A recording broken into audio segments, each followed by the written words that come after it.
Hello, hello, hello! Tayo ay nasa Terminal 3, ang unang gala sa Pinas. O, syempre. Di ba maaga-aga kami dyan? Kasi dapat 3 hours before ng flight mo. Nasa airport ka na kasi baka maiwan ka. At wag magpapahalata na paeng-eng-eng-eng o pasyong-syunga-syunga. Kailangan paikot-ikot. Pa-check-check ng iyong boarding pass o kaya yung kanyang ticket para makita kung ikaw naman valid para lumipad. Patingin-tingin muna sa mga views dyan. At pa-cute-cute na din. Medyo maaga pa po kami dyan. Pero sa totoo lang, naghahanap ako kami kung saan kami pwedeng pumasok na. Kami sefe, kaya kami doon sa medyo kaduluduluhan. Diba? Meron na kaming boarding pass at saka meron na rin po kaming tag for our luggage. Nagpapa-cute-cute lang at palibot-libot sa ka-airportahan ng Terminal 3. Napakalawak pala niya, no? Ganda-ganda. First visit at first gala na naman sa Pinas 2024. Ayan, papasok na kami para i-drop ang aming mga luggage para hindi naman siya sagabal sa aming pag-iikot sa airport.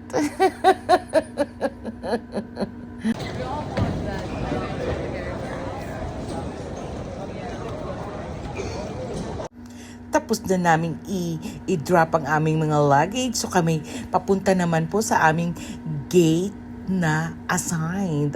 Di ba? Medyo kami pa walking dyan sa Wokalator. Tuntua ako dyan. Gusto ko sumasakay dyan. Kahit naglalakad ako. Enjoy pa din. Di ba? Lakad mahinahon. Kasi nga po, medyo maaga pa kami. Kaya ang lakad namin hindi naman kabilisan. Yan ang nagagawa kapag maaga sa airport.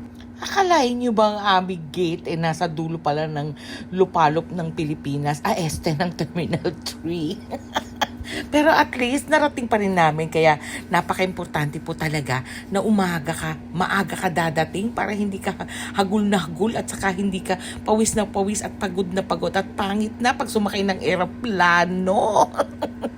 Diba? May pakit uli. Ayan ang aming Terminal 3 Gate 19. Diba yung expose? Hindi naman kami masyadong late dyan. Actually, kumain muna po kami dyan para hindi naman kami gutom na gutom pagdating namin sa aming pupuntahan. Malalaman natin yan later. Sakay na tayo! Once again, hello everyone and good morning. My name is Kier, your lead during this flight, and together with my team today, you have Divine, Kim, Sian, and Ali. Seatbelt. To fasten, push ends together. Tighten seatbelt by pulling loose end. To unfasten, lift top of buckle and pull free end to release. In case of water landing, your life vest is found under your seat. Remove sharp objects from your body. To don, slip vest over the head. Take tape around the waist and push end to buckle. Pull tape to tighten. When outside the aircraft, pull inflation tags to inflate vest. Manual inflation is done by means of the red tubes. Blow to increase air, and push pins inward to release air. Light automatically illuminates once the battery is immersed in water. Do not inflate the life vest inside the aircraft. Please be reminded that unauthorized removal of life vests from the aircraft constitutes theft and is punishable by law. In case of rapid change in cabin pressure, oxygen masks will automatically drop from the compartments above you. Immediately grab the mask and pull it towards you. Put it over your nose and mouth. Pull elastic band sideways for snug fit and breathe normally. Put your own mask first before assisting others. Keep it on until you are advised to remove it. In case of emergency evacuation, follow the lights that will lead you to the exits. For further information, please refer to the passenger briefing card found in your seat pocket. This aircraft is equipped with emergency exit signs found in the cabin. The location of the nearest exit may be behind you.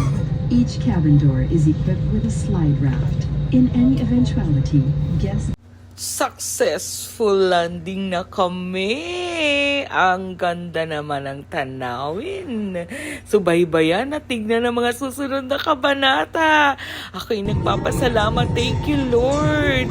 We landed safely po dito sa aming pupuntahan. Siyempre, kasama pa rin ng pagpapakutyan. Wag na kayong kumontra. Ako lang to. Wag na kayong pa-SS dyan. Ayan na kami. O, di ba parang Princess Diane lang? Excited sa pagbaba. Kahit umuulan, hindi alintana. Basta may payong na provided nila. O, di ba? Pinakita pa ang pagbaba, ang arte-arte. Wag na kayong kumontra. Excited lang po ako sa aking pagpasyal. At pagsakay po sa Cebu Pacific. Hahalik sa lupa.